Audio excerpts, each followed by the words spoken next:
Good evening, everyone, and welcome. My name is Kyla Hannington, and I'm the Public Outreach and Engagement Division Manager with the Prince George's County Office of Human Rights, the county's civil and human rights education and enforcement agency.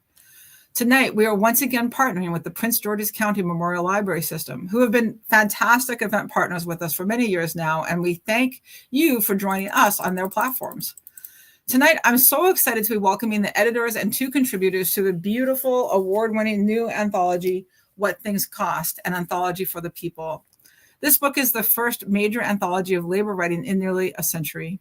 In it, more than 100 contemporary writers sing out from the corners of the 99%, each telling their own truth on today's economy.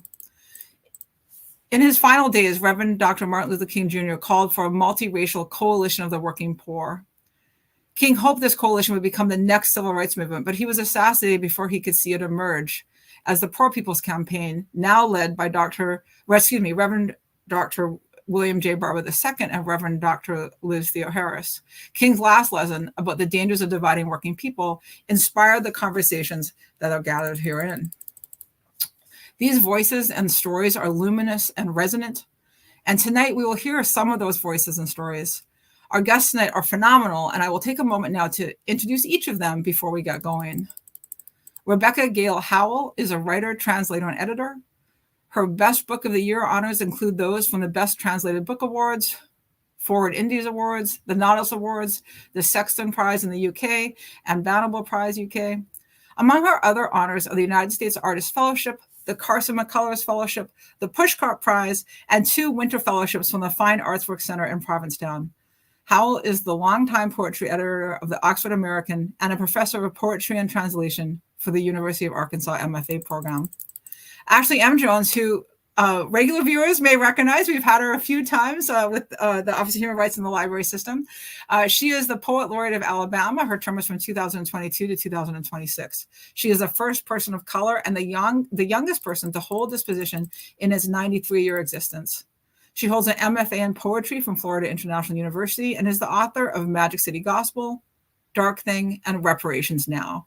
She is the co-editor of this anthology, and her poetry has earned several awards, including the Rona Jaffe Foundation's Writers Award, the Silver Medal in the Independent Publishers Book Awards, the Lena Miles Weaver Todd Prize for Poetry, a Literature Fellowship from the Alabama State Council of the Arts, the Louise Clifton Poetry Prize, and the Louise Clifton Legacy Award. She was a finalist for the Ruth Lilly Dorothy Sargent Rosenberg Fellowship in 2020, and her collection, Reparations Now, was on the long list for the 2022 Penn Volkner Award for Poetry. Jones has been featured on news outlets, including Good Morning America, ABC News, and the BBC. Her poems and essays appear in or are forthcoming at CNN, Poetry, the Oxford American, Origins Journal, The Quarry by Split This Rock, Obsidian, and many others. She co-directs Penn Birmingham and is the founding director of the Magic City Poetry Festival. She is the associate director of the University Honors Program at UAB, and she is part of the core faculty of the Converse University Law Residency MFA program. She recently served as guest editor for Poetry Magazine, and in 2022, she received a Poet Laureate Fellowship from the Academy of American Poets. Faisal Mohyuddin is a writer, artist, and educator. The child of immigrants from Pakistan, he is the author of Displaced Children, which won the 2017 Sexton Prize in Poetry and was selected as a 2018 Summer Recommendation of the Poetry Book Society and named a highly commended collection of the year by the Forward Arts Foundation, and went on to receive an honorable mention at the Association of American Studies 2020 Book Award for Poetry. I'm going to take a minute and acknowledge that we are reading some very significant bios, but I really want to say this is who's with you all tonight. These are the incredible guests that have chosen to come with us, and I just really want to honor them and thank them for being here. So Faisal is also the author of the chapbook, The Riddle of Longing, which came out in 2017, and his work has received Prairie Schooner's Edward Stanley Award, a Gwendolyn Brooks Poetry Prize from the Illinois State Library, and an Illinois Arts Council Literary Award.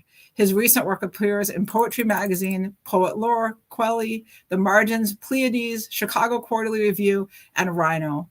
An alumnus of the U.S. Department of State's Fulbright Teachers for Global Classrooms program, Faisal is a graduate of Carleton College, Northwestern University, and Columbia College Chicago.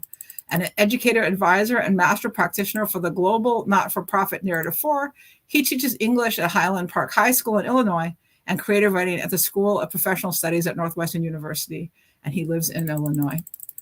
Allison Patini Davis is the author of Line Study of a Motel Clerk, 2017, a finalist for the National Jewish Book Award and the Ohioana Book Award. And go ahead and jump in. How do I say that? Ohioana? Okay. Book Award. The collection focuses on a trucking motel, a laundry, and diasporous culture in the Rust Belt. Her work has been supported by Stanford University's Wallace Steiner's program, the Fine Arts Work Center in Provincetown, and the Severing House Book Fund for Study at Villainous Yiddish Institute. And she regularly publishes in venues like Best American Poetry, the Academy of American Poets Poem a Day series, the New Republic, and the Oxford American. So you all are fantastic, and it is a pleasure to have you with us. Thank you so much for joining us. Thanks for having us, Kyla. I was hoping not to actually, let me just say that as I was reading a lot of your publication areas, all of you, I would like to say that those are all places I've personally been rejected from. So, I'm familiar with a lot of these and congratulate you on your success.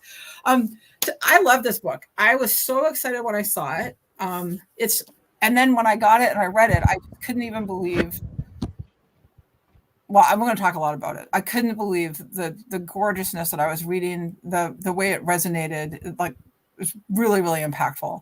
And I was hoping for some of our audience may not have a chance to look at it yet. Could one of you introduce it, kind of just explain what the book is about for them? Sure, I'll start and I'll probably toss it to Rebecca. So this anthology is very special to both of us as well. And I will say personally, I also was blown away and surprised reading it, getting it, even though I worked on the thing, like it just keeps having new life. But this anthology seeks to define the cost of living in America. And we're defining labor and cost very expansively. So some of the poems are directly about working, like literally clocking in somewhere. And some are about the labor of being marginalized or othered in America and what that means. And there are so many authors represented in here. I honestly still can't believe everybody that we have in here. But the project was a labor of love, and I'm grateful to Rebecca for bringing me on to help co-edit. And maybe you want to, Rebecca, talk about how the book began a little bit. Sure, I'd be happy to. So Trump was elected, and the narrative around that success had to do with poor people being disaffected, right? The hillbilly stereotype being reinvented as Trump country. People who have been so disassociated from the rest of the country that they want to almost wreak vengeance against us by bringing Trump to the White House, right? This was the story at the time. And it got me thinking about the seeds that led to this book, that one, it's not true that Trump country exists. It's not true that Appalachia put that man in the White House, right? It's interesting that that's a story that we were interested in telling ourselves. But it's also true that it is really hard to make it in this country. And that when people are without resources, there's a natural inclination to turn on each other. It's not the only choice in front of us, but it's often the choice that is made. And I think that that's what's at the root of the Poor People's Campaign and Reverend Dr. King's vision of it originally, and how it was carried forward after his assassination and now in its reinvigoration. The central idea is that what happened, the question is like, what happens when we don't turn on each other? What happens when we lock arms? And that was very much in my heart. And I work in the fields of literature, and this is one thing I could do. I thought, I could bring people together on the page who might not otherwise know each other. And so that's sort of how it started in my heart. And Ashley and I were also coming to know each other during the same time. We'd met at a book festival that we were both reading at, and worked together on some publications. And, it's, as you know, Kyla, and your listeners know, right? Like you Ashley for about 15 seconds before you realize that she's a person who means what she says. Yeah. And who doesn't, who's not pretending to be a justice worker. She's serious. Mm-hmm. And so I really couldn't think of anyone better to partner with in this book. And I'm just so grateful for our work together in this and in all things, Ashley. I am so grateful for you. I feel like you're always just trying to make me cry, like all the time. And I will say, this is not necessarily even about the book. It kind of is, but it does mean a lot to hear someone say that I can be perceived as not pretending to be a justice worker, because I think in our society right now, we have this very narrow view of what it means to be a part of any movement. And it only takes a very simple Google search to find out that all the major movements needed everyone doing everything. That's right. Everyone can't be Dr. King. I know I was not born to be Dr. King, and that is all right with me. I was born to be Ashley Jones, and what I can do is use art. And I do think this book is doing that work that was so dangerous to so many people when Dr. King was trying to make it happen. Because when we do come together, we are stronger than the very small amount of people who are in power, who are controlling us and enacting violence against us in many ways. And that's the most dangerous thing ever to the powers that be. So this book itself, even though this book is not walking down, a march route, it is, in so many ways. It is showing up. And as it's being taught in different classrooms, it's awakening minds of students, and that awakening can trickle down. And this is the only trickle down that I believe in, let me say that. But it can trickle down and keep the empathy making going, because I really do think that's the key to so many things in our world, is simply understanding that another person is a person too. So yeah. I really appreciate your statement about that every movement needs all of us doing everything that we can, and that we're not all going to be Martin Luther King Jr. or I'm not going to be Ashley M. Jones. And I think that this is so critical because I think, a lot of our programming, if I think about some of the titles we've done, it's like how to find hope in difficult times. And like these, because we realize these are challenging times. And so this message of encouragement that who you are. So this is for who I am, and for everybody out there, like the work that you do is the work that matters. And you're not trying to copy or feel bad that you're not somebody else, that being your full self and bringing your full self to the work. I love that message. I can just talk about this forever. Okay. I love this book so much. So I was saying backstage, and I'm going to just say this for people who are listening. Yesterday, we had a very thematically similar conversation on the book, The Injustice of Place, Uncovering the Legacy of Poverty in America. And one of the things that was talked about, it was something that actually you just mentioned now too, which is the violence of oppression. And the violence of oppression from the people, really the elites, the people who are in power in these areas, and what is done to maintain economic and social control, and the impact that has on those people in those systems. And one of the things that they talked about, and I think, Rebecca, Gayle, you've talked about this too, is this, that sort of lack of violence begets this sort of lack of social mobility, and that lack of social mobility begets violence, and it just becomes a kind of, it can become a circle. So I love the symmetry that we're seeing here. I was wondering if to sort of keep us continue with this introduction of the book, if we could have somebody read their piece. So one thing I'll say for people who are watching, we have all 4 contributors and 2 editors with us. So every person who's with us now has an absolutely stunning piece in here. And so I would invite one of you to start reading. Do you want me to pick somebody, or does someone want to volunteer? I'll pick somebody. Okay, I'm going to pick Rebecca Gayle to go first. Sure, I'm happy to.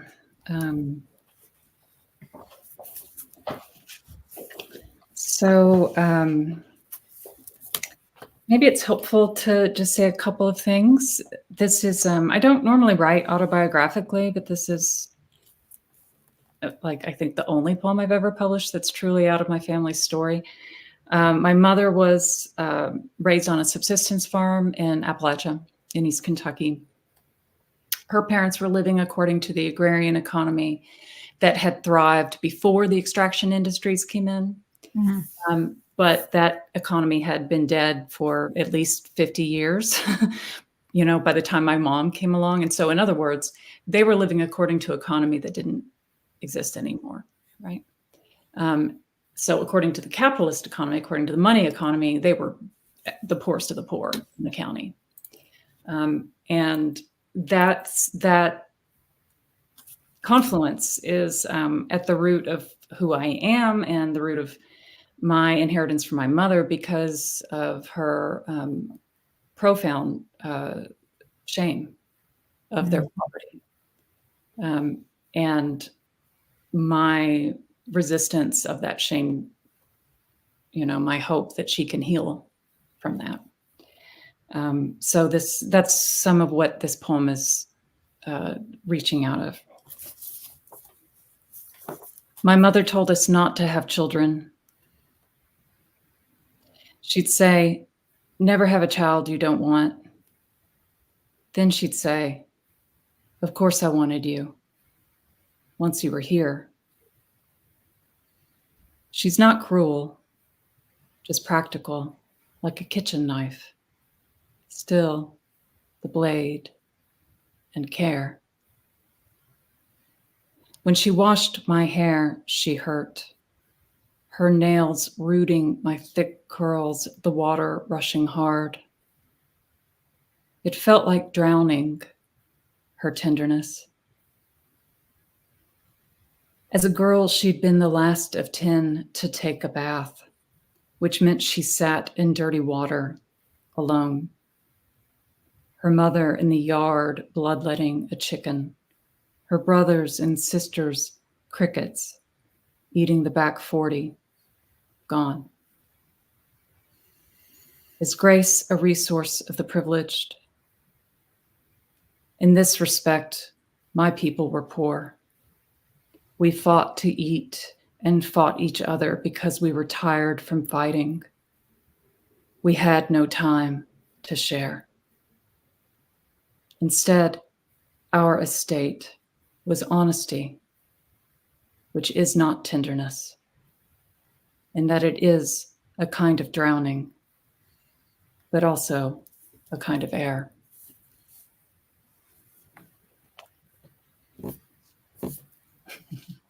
Thank you. That was just a beautiful piece.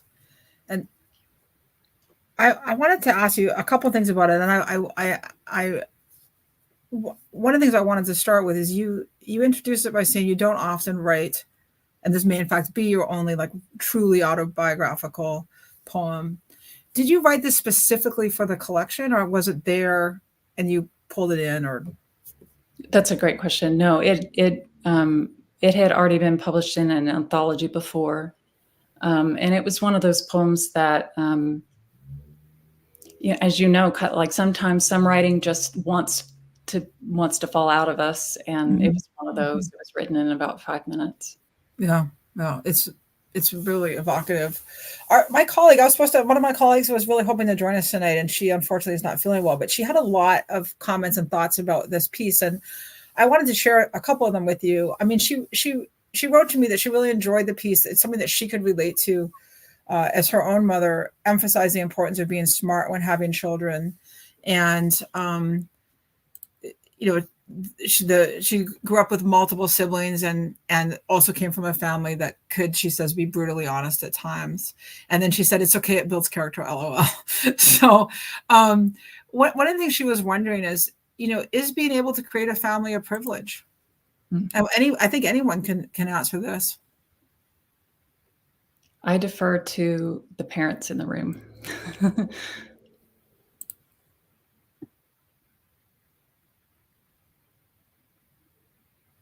Which is not me. Let me just say that. I am not a parent. Yes, I could say it's a privilege in some ways. But after having a lot of conversations with parents from other countries, I also think about the many ways in which it's more difficult in America than maybe it needs to be, especially for certain groups. So I think about that a lot too. And then it's also, of course, part of our healthcare system, which parrot, not parrot, has so many injustices, no matter who you are. Mm-hmm.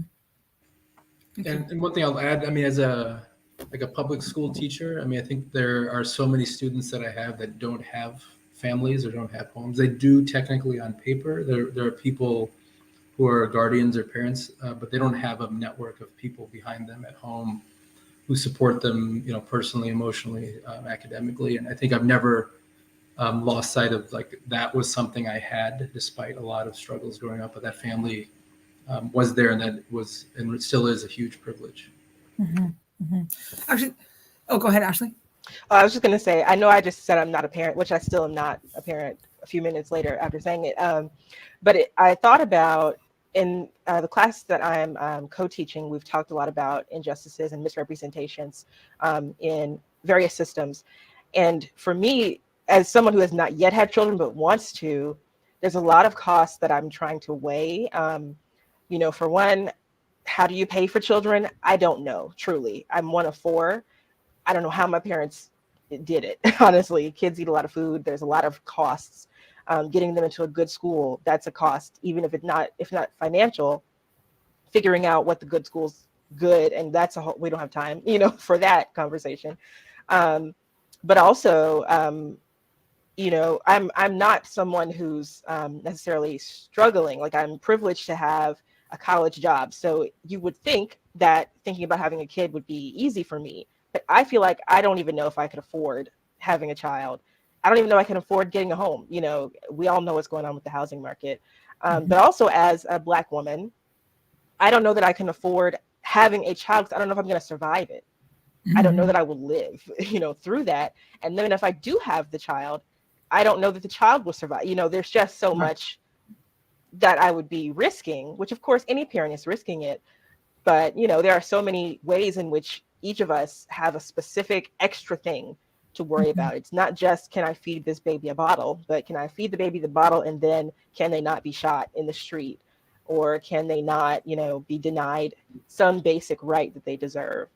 So there's a lot of cost to making a family and, you know, choosing someone to make a family with, and the list is endless. But I do think about a lot of people I've talked to, like my parents or their age, they just say we weren't thinking about it. It just happened. You were here. We loved you. That was it, you know, which is maybe the only way to think about it. I don't know. Not a parent yet. I'm overthinking. No, that's great. I mean, it's so weighty. The idea of family and like, and what we pass on, what we don't necessarily intend to pass on, and what our circumstances can force us to do, you know. But as it relates to family, Faisal, I think I would love to now hear, because I thought you were speaking of something that just destroyed me in a good way. Your piece was fantastic. I was wondering, would you share and maybe introduce your piece a little bit and talk about what you've written? Sure. Yeah. Thank you, Kyla. Thank you, everyone, for being here. So my piece is it's a kind of a long narrative poem called "The Holiness of Our Fathers," and so I'll go back to, you know, when I submitted work for the anthology. Like I just mentioned, I'm a teacher, so I had collected poems about teaching, and I said that's what work is for me. And then I think I had space for one more poem, and so I'm digging through old files, and I found this poem, and I was like, you know, it's about my dad. And you know, he worked in the steel industry for a long time, and he was unemployed multiple times throughout his career. And I'm the oldest of five, so, and Ashley, you said you're one of four, and just thinking of like how much he worked, my mom as well, in various different ways as well, in and out of the house for her. And I found this poem, and I just kind of threw it into this submission, and I sent it to Rebecca. And I'm going to read actually Rebecca's response because it has sat with me. This is like so this is from November 15th, 2019. And she says, "Friend, poet, exclamation point. You have outdone yourself. These are great, but there's one I'm up out of my chair shouting about. Actually true, in my office. Could I publish The Holiness of Our Fathers. And the reason I wanted to start with that is that the poem was written almost exactly 20 years ago during my first year of teaching. I'm in my 21st year of teaching, and I had forgotten about it. At the time, my dad was alive. When I rediscovered it, he had passed away. When I wrote it, I was just starting on every level of my professional life. When I found it, I had published a book. I had won a few different awards. I'd gotten some recognition. And so like, I just would give that kind of context for like how much this poem kind of has come to me. And I think, Rebecca, your response to it kind of made it feel like, okay, there is something really important for me, like for myself and my own growth. And I write a lot about like being a father or being a son or being a child. And so it's a little long, but I will read this. It's The Holiness of Our Fathers. My father left us when I was elsewhere because he'd been unemployed for nearly 15 months and knew, despite whatever reassurances people reflexively offered, his chances of finding decent work as a 58-year-old who had never finished college were much too slim to not look beyond Chicago. The nearly 25 years he'd spent in steel had left him without options and secretly depressed. So when my uncle, my father's only brother, who years before had relocated to a region of Oklahoma, summered by tourists, to try his hand at running a gas station, a venture destined to fail by the second winter, called to share with my dad his discovery that a Nissan plant outside of Nashville was hiring contractors to lay the electrical wiring for a new wing. My cautious father recognized the beckon of another migration. The hours were 6 a.m. to 6:30 p.m., 7 days a week, half hour for lunch, 2 15-minute breaks. The hourly wage wasn't considerable, but with ample overtime and a $30 per diem, the job was too good to pass up. Plus, my uncle, who'd been down there a week already, assured my parents everything was safe and clean, the fellow workers quiet or kind enough to tolerate. He'd already secured a spot for my father, insisted he just come. It wasn't until I returned jet-lagged from a week spent with college friends in Belgium over my winter break holiday that I heard the story, learned from my 4 siblings that my father barely packed before hitting the road, determined to arrive in time to start the next day. My mother couldn't say when he'd be back. It was work, she sighed, and all work was good, especially now. So the longer he was there, the better. Upstairs, in my childhood bedroom, I sat under the covers, a stack of ungraded student essays on my lap, unable to stop imagining my father and uncle living small like newly arrived immigrants again, cramped together in the cheapest double at a Howard Johnson in Smyrna, Tennessee, eating tasteless meals out of a microwave, reminiscing about their fatherless boyhoods in Pakistan, the looping chatter of headline news always burbling in the background, even during those fleeting hours of sleep when each descended into dreams about their own long-forsaken dreams. In the morning, the 2 cautiously sipped scalding hot tea from styrofoam cups as they drove through the icy darkness toward the Nissan plant, neither man taking a single day to rest, not even when their aging bodies ached so badly they needed the other's still mighty strength to uproot them from their beds. Despite how much they missed their wives and children, pined for the heartening commotion of their homes and the familiar contours of their own shabby pillows, they silently cherished this time together after having endured for decades the quiet misery of separate lives. They prayed constantly for more work and more chances to mend the fraying silhouettes of their lives' respective trajectories, understanding that one day too soon all the wiring would be in place, and so their lives no longer needed cut loose once again. And there, as a bright Chicago snow fell outside, I sat in the haunting stillness that had taken hold at home, with the sweet soot of handmade truffles still on my fingertips, feeling suddenly disgusted with myself, with that pompous belief that a person should do what he loves, a luxury my humble parents unwittingly traded their futures for.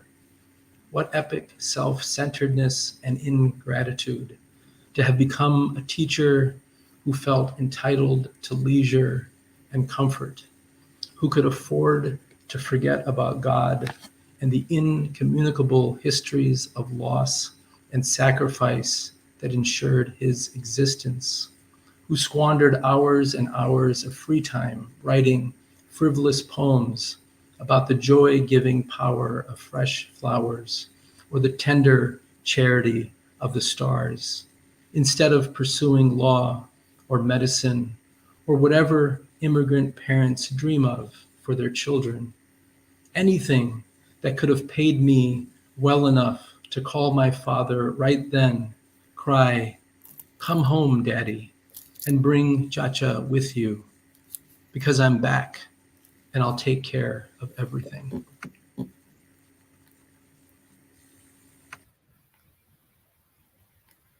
Oh, it's so powerful. It's a very powerful piece. And Thank you. Thank you. yeah, well, thank you for showing me what a gift it is to hear you read it. It's amazing. I was really struck by,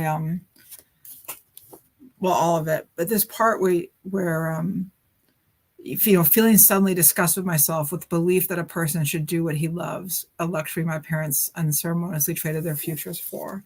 And as I read it, I was reminded of a time in my own life. So very briefly, I had a single mom high school education, and I got a job when I was maybe like 32 or something, a temp job at $10 an hour, right, at this oxygen supply company. And I was grateful, by the way. 4 hours a day, $10 an hour was like amazing because I'd been unemployed for a while. But there was a guy who was 48 at that time, so he was a bit older than me, almost 20 years older than me, maybe 15 years older than me, and he was working in the warehouse moving cylinders. That was his job. And I remember saying to him that I really hoped one day to go to university because I really wanted a job that I liked. And I remember him yelling at me and just saying, like, well, there's some curse words in there, but saying, do you think I like humping cylinders back and forth across the warehouse for $14 an hour? Like the idea that I would be motivated, and that has just stayed with me for so long, that feeling. And so when I read this in your poem, I just really thought of this man and that moment and like what we do to support our families and what opportunity looks like and what happens if we have the ability or the fortune to go a different way, and how that lands for us too. And so I thought you just invoked that so beautifully, this heartbreak. I was really just a beautiful piece. Thank you. Thank you. I mean, one thing I'll add, so my, I was a very good student in school, and I think that like the aspirations that parents have for their children are always very high. And I think that when I was like, I want to become a writer or an artist or a teacher, there was a lot of pressure on my parents to be like, that's not good enough. And even if my mom and dad were both very supportive, but I think the friends around them were like, you can't let your child like throw. I'm the oldest of five. I'm the oldest son. My dad lost his dad when he was young. He was the oldest son.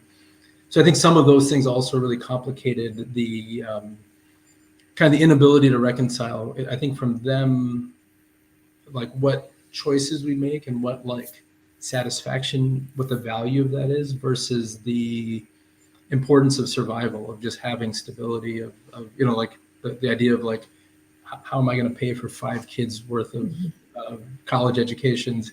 I had just graduated from grad school, and my as a teacher, you don't make so much, and so it's like he's on the other side of this, and he's not earning as much as he could have had he done something else. So I still like think about that, and obviously many things happened afterwards while my dad was still alive, and I think at some point we both understood, he did, that this was the right path for me, and me, that this was the right path for his child. And I think that it's taken a while, but I will say that it's gut wrenching to read or to like return to this poem. And I feel like it like when I think of the other poems in this book and the other people that are here, I'm like, oh yeah, there's so much that we don't always understand about work and about labor and sacrifice that is before us and beyond our even comprehension. And so I think that's something I really think about a lot more now that I'm a dad and I've got a son who I'm like, I have no idea what I'm going to feel like when he has to start making choices. And I hope I can be as accepting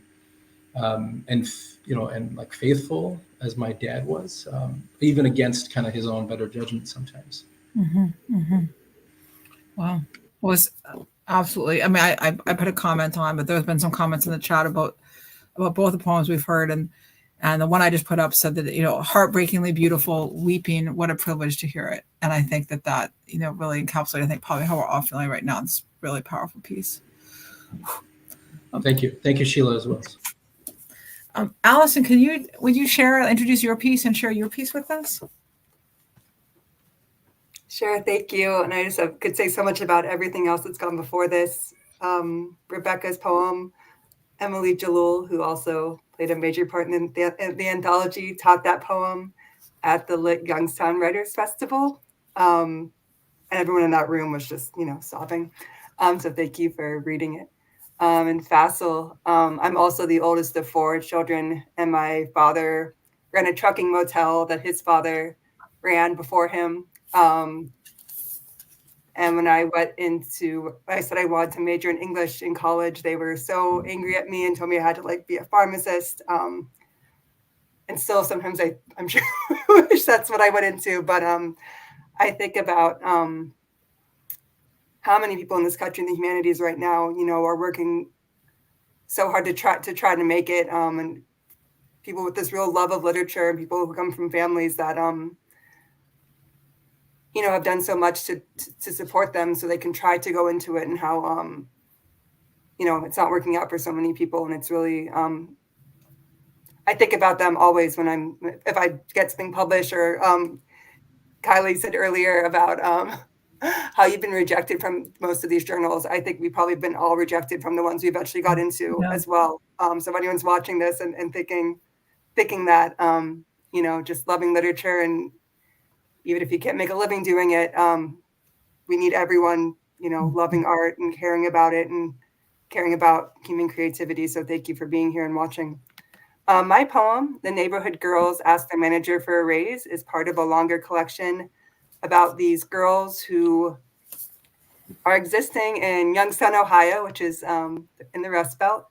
And they're living in this aftermath of the 1972 General Motors Lordstown strike, during which the workers on the auto line were so aggravated by how fast the line was moving. At the time, it was the fastest line in the world, that they started sabotaging it in order to get better working conditions. So I'm imagining this idea of Lordstown syndrome, which was coined by the media to express kind of this nationwide kind of worker dissatisfaction that developed, kind of thinking about its impact and legacy on future generations. So in these poems, these girls in Youngstown, Ohio, who work at a Dairy Queen, turn against their manager. So I'm also thinking about gender in the Rust Belt as well. We so often hear stories about male workers. So I'm kind of thinking about female workers. The neighborhood girls ask their manager for a raise. Dairy Queen in Youngstown, Ohio. We're through the way our ponytails poke through our visors. We're too old for this, yet here we are, groveling like our daddies did. Raise your eyebrows, raise your questions. What of tips? What of payroll? What of under-the-counter acrobatics? Over, under, over. When a gym teacher blows the whistle, who winds up with the money, honey? We want the question on the table. We want it bolted down, all creature feature, a living wage for your living dead. Bet your bottom dollar, your B-movie madness, your hickeys in a parked Impala, and we'll raise you your nostalgia. Jerk your Cold Wars off the big screen. Kiss you while the car is moving. Our blood, it isn't ketchup bottles we refill by the hour. We want to talk tomorrow morning before we head into the bathroom to scrub another Saturday off our fangs. Ask the floss, our canine's curves, curve this thought around your head. If we could afford to quit, we would. Thank you. Thank you. And that part, if we could afford to quit, we would. I just thought that was just, I mean, we all need shirts like that on it. You know? And when I read this, I was so grateful for that part and how many of us have been in that situation where we're in, jobs, like the privilege that it takes to be able to quit a job or to move. I've had the fortune to live in a variety of places, and I grew up in a very small town in the middle of nowhere, British Columbia, which people go to for holiday. But if you live in this space, and this is like the spaces you're talking about here, where there's no work, barring summer work, you can't move to get, it takes money to move. It takes money to do, it takes money, who has $1,000 to move 2 hours down the road to a place where there's like different jobs, right? And so I thought this piece that you had there, the whole piece of that close of if we could afford to do differently, we would, was just fantastic. Is this from your collection? Like the it's from a longer manuscript thinking about, the Rust Belt and gender. And is this the one, the line study of a motel clerk, or is it? No, so line study of a motel clerk is about my dad's trucking motel. My other side of my family ran a laundry, so it's about those businesses. So the upcoming manuscript is more about kind of this imagined scenario of the neighborhood girls, which is based on my own experience working a lot of counter jobs and working at the motel behind the counter. And then also these other poems about, there are list poems about the legacy of the Rust Belt, kind of, we think so much about the Rust Belt and kind of the period of its kind of early age of deindustrialization. So I'm thinking about what's still there. And as Rebecca was talking earlier about this idea of Appalachia being this like Trump country or something, people also, I think, look at the Rust Belt as this place that's kind of monolithic, and it's not. So it's a book trying to push back against that narrative as well. Wow. Well, I'm looking forward to reading that. So you have to send me an email when it comes out, because there's really I love what I've seen so far, and how you've wrought that. And then I want to say a couple of things. First of all, for people watching, please, if you have, first of all, I love your interaction, but also if you have questions, please feel free to type them in the chat, and we will pose them as we have time. We really want to hear your thoughts. And Ashley, could you share your piece now? I think is this from Reparations Now? Have I seen this? I feel like I've seen this one before. You have indeed. It is the first poem in Reparations Now. And as everybody else was giving their, why is this poem in here? I should have been thinking about what my reason is. I mean, I obviously had one, but I'll start by saying when the task was before me to submit something for a labor anthology, I was truly at a loss, because even though I did not grow up rich by any stretch, I cannot emphasize that enough, I did grow up privileged in that I've never had to work any job except the ones that I went to college for, which I know is not a typical experience for anyone of any race or whatever. But, thinking about this anthology and even thinking about what it means to labor, I've not had to do some of the, difficult jobs that my dad did. I haven't had to do anything that would have calluses on my hands or make me, lose sleep at night. I've only done paper pushing, as my mom and my grandma would say. And so I don't know if it's guilt exactly, but something like guilt that I felt thinking about being in this anthology and what authority I even had to talk about labor. But then I thought, well, okay, just because I didn't do that labor doesn't mean that I haven't done any labor, or that the labor that I do is somehow less laborious. Yes, I do work in academia. I worked as a high school teacher for 8 years, and I just started working as a college professor and administrator. And that's very laborious work. Don't let anybody tell you that it's just sitting at a desk doing nothing. Like it's a lot of work. Being a teacher is a lot of work. Emotional labor is something that matters in this conversation. And also just the long hours and just the amount of work. I mean, everybody on this call who has ever done anything near teaching, it's a lot. And you're not getting paid what that work is worth at all. So in some ways, it's like you've done all this, fancy schooling, and what do you have to show for it? All you have is a job that sounds like it's easy, but it's not. You're not able to go buy a mansion. You're not able to buy a new car every year. You're not able, to whatever rich people do. I don't know. I'm not one, But by that same token, I'm not going through the same struggles that people before me went through. I know that my parents worked very hard to make sure that all of us, the four of us, were able, to have jobs that we loved and jobs that didn't require us to be in any sort of physical pain at all. I think about my maternal grandmother, who was a sharecropper. She was in everything. She did every job, raising kids by herself. So all of that, let's get back to the poem. I am a tangent goer. I'm a teacher, as I said. So we go on tangents. But this poem relates to that in that it talks about my parents and also about God. And these are things that made me who I am. And I always say that my first example of godly love was my parents, because of the sacrifices that they made, because of how they always showed up for us, how they never let us forget that we were somebody, no matter what the world threw at us. We were worthy of anything. And that's part of what kind of armors me against the labor of being a person in America, first of all, but being a Black person, being a Black woman, and being a Southerner in America. All of those things require so much labor. And being able to return to the simple truth that I am worthy of any good thing, that has helped me, throughout the laboring. So this poem is a weird little poem. It's in a shape.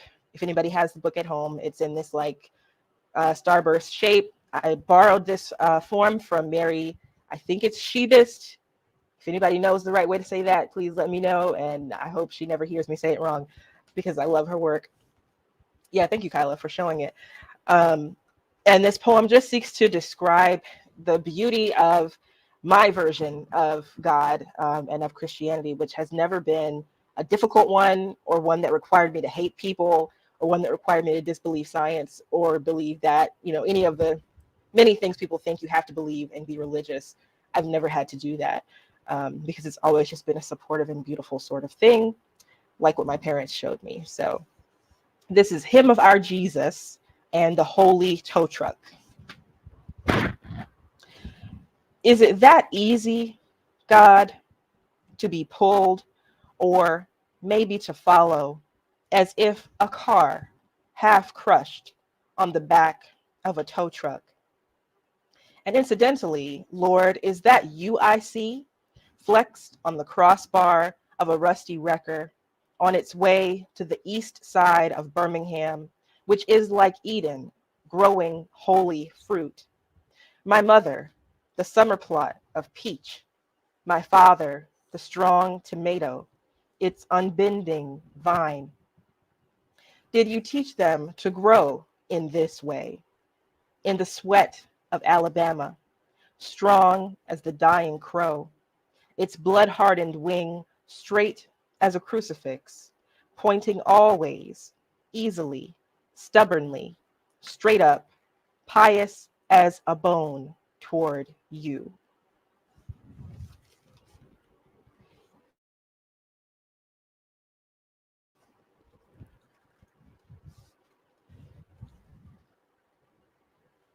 Oh, Kyla, you're muted. 3.5 years later, I'm still muted. So I was just saying these poems have all been so powerful, and to have you each here to read them, and to actually to hear that in your voice and the cadence, and it's just, these are powerful words. I wanted to ask, I have so much I want to ask. Let me try and focus for just a moment. One of the things that I wanted to find out from you all, and I'm hoping maybe you can all offer how it came to you, is how did you find out? Did you put out a call? I mean, how did the collection come together? Allison and Faisal, how did you hear about it? Take me through that. It was a long labor. I will say that. I don't even know how many years we worked on the book. Honestly, I don't remember. It just seems like we've always been working on this book in some ways, and you longer than me, definitely. But a lot of the work, at least when I came on, and I'm sure before I came on as well. Thank you, Vivian, for liking my earrings. If anybody knows me, I care that you like my earrings. But we did a lot of thinking and searching and researching. And by research, I mean researching within ourselves, between each other, and on the internet as well, to figure out who was out there and who we might want to invite. We had a really ambitious goal of being inclusive in every way possible, which is like hard, to do. It's not impossible. So for any organization out there that's like, it's just too hard to be inclusive, it just takes work. You have to care, to do it. But we did spend a long time just talking, me, Rebecca, and Emily, about and emailing back and forth. Who can we invite? Who do we know? Who are our favorite poets? Who are our friends who are beautiful poets? And to my great surprise, when I came on the project, so many of my favorite poets were already in there. So like half my work was already done. Rebecca Gayle already had populated some of the book with such amazing writers. But it really was a lot of just figuring out who we needed to invite into the room. And in many ways, like deconstructing the room itself so that people just were there, if that makes any sense. Mm-hmm. So yeah, it was a lot. I will leave it there for someone else. It was, yeah. I mean, I think intentionality is at its root is a detailed project, right? Like you really mean what you say. There is a lot of work to manifest that into the world. Mm-hmm. So Ashley's right. The three of us were on Zoom calls often over those years, just thinking, oh, but what about this? And what about this? And what about this? And trying to build the conversation, like I said earlier about locking arms, right? Like build a conversation across the pages that brought poets who may never know each other into the same space, creating community in a bound book. And a lot of nonfiction writers are in the book as well. Mm-hmm. We curated it. I don't think we ever did a call. We did it by invitation. And our rules were the most complex portrait of voices in the 99%. And I want to say more about that in a minute. Mm-hmm. So a lot of these poems disagree with each other. A lot of these stories are speaking out of their hurt in one community, and the other community is part of the work of wounding that community, right? Mm-hmm. Like there's a lot of honesty in the book as well. And that's intentional too. We really wanted to create a safe space for everybody to speak speak their truth. The thing that I wanted to say about the 99% is that, and I think there's even been a little essay published about this recently, but there's always that sort of tagline that, like, where are all the working class writers, And it harkens back to this point in our conversation tonight about the sort of guilt we feel about our lives as teachers. The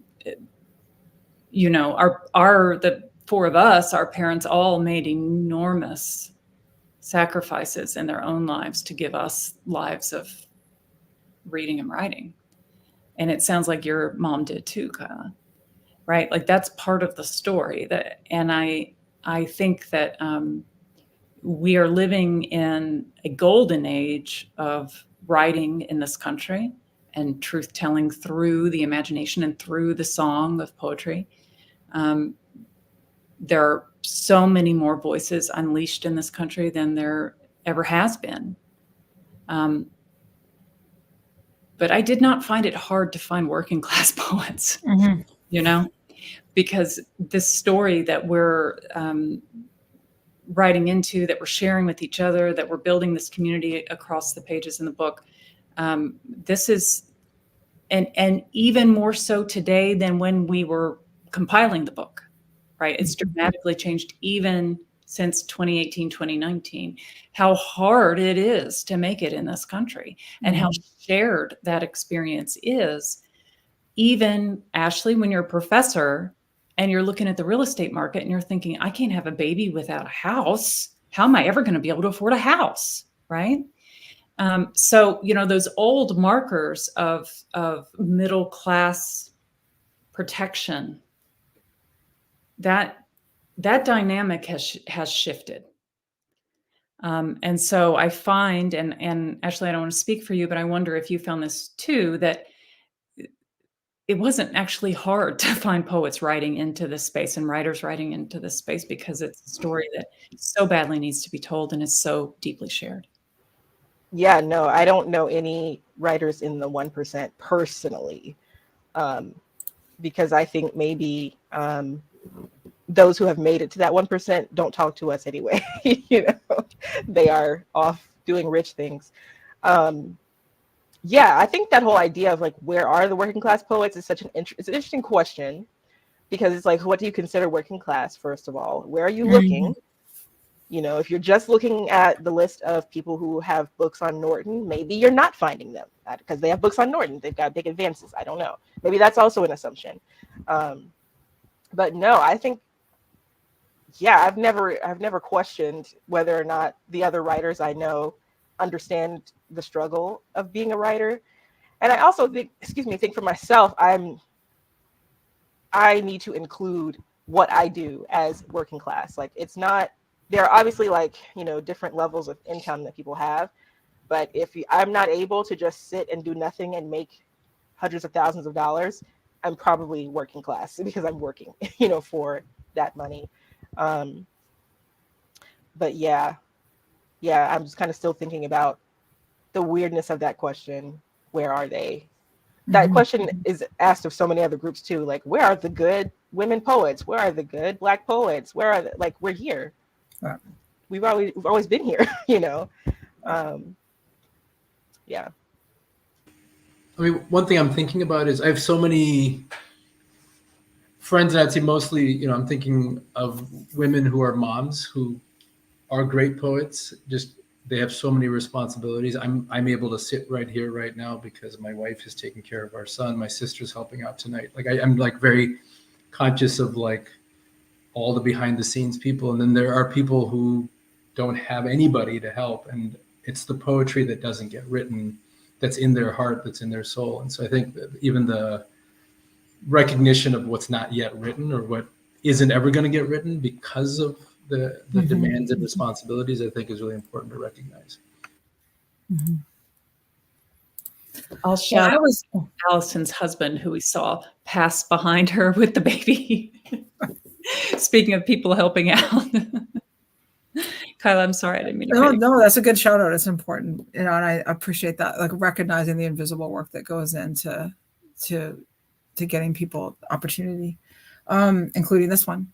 There's so many voices here. And I am going to say, just in the interest of time and everyone watching and you for being here, I am going to close this out now, which is about way too soon. I can tell already. So we'll have to find it. We'll make sure we have everybody back. I do want to say one of the things that I noticed in this was so many familiar voices. So we've had, L. Lamar Wilson, Kendra Allen has come to us multiple times and has been truly on a personal level, one of my favorite writers. It was so wonderful to see her voice included. Carter Sickles is another person that we've been very fortunate to have as a guest, and it kind of goes on. And so it was like, I was really interested again by this intersection between the social justice work that Office of Human Rights is engaging with, and how this book is all, seeing these same voices, like how much this book captures the voices of people. Actually, you kind of started us out with like doing the work. And here is a book that's all about doing the work. For everybody watching at home, I really need to tell you, the collection's completely fantastic. It's completely fantastic. This is not a paid celebrity endorsement. It's a fact. And so if you have not yet had the chance to read it, we really, really, really encourage you to get it.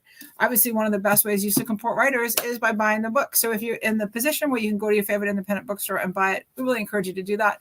But of course, you can also visit our friends, the library, Prince George's County Memorial Library System. For one, you can see them at pgcmls.info. They used to be able to even give you a virtual library card, even if you didn't live in Prince George's County. So don't be shy. pgcmls.info. Try and connect with the library or the local library wherever you are, and give yourself the opportunity to read this book. And also, all of our guests tonight have other work that I've put links to their websites in the chat wherever you're watching. Please, learn about their other work and engage with it. And definitely, please continue to engage in our work. You can always reach out to us at OHR staff at co.pg.md.us. That was really fast, but it is on the screen. And if you have any questions, you want to learn more about what we're doing. And then lastly, I just want to take time. This has been really amazing. It was too short. It was amazing. I can't tell you what it's like for me reading this book. And as a person who's had some, lived experiences that really resonated, and as a writer and as a person in this kind of line of work, this book just hit me in every way. It was completely incredible. So I want to thank you, all four of you, Emily, all the contributors for birthing this and giving this to all of us. It's such an important book. Thank you very much. And lastly, and I also want to say that the proceeds, maybe Ashley or Rebecca could just jump in really quick and just talk about the proceeds to the book when you buy it. I'll give it over to one of you. Oh, do you want to? Okay. No, go ahead. Go. All the proceeds go to the Poor People's Campaign. This book exists because of their work, and we want to support them in any way we can. So as you're buying your own copy, buy a copy for your local library, buy a copy for your local domestic violence shelter, buy a copy for your local prison. Think about how you might help us get this book in front of the people who also need these stories and will recognize them. Thank you. Thank you. Again, thank you for being here. Thank you, audience, for joining us. We're always so glad. This is why we do what we do, because you're here with us. And I wish everybody a wonderful evening. Good night.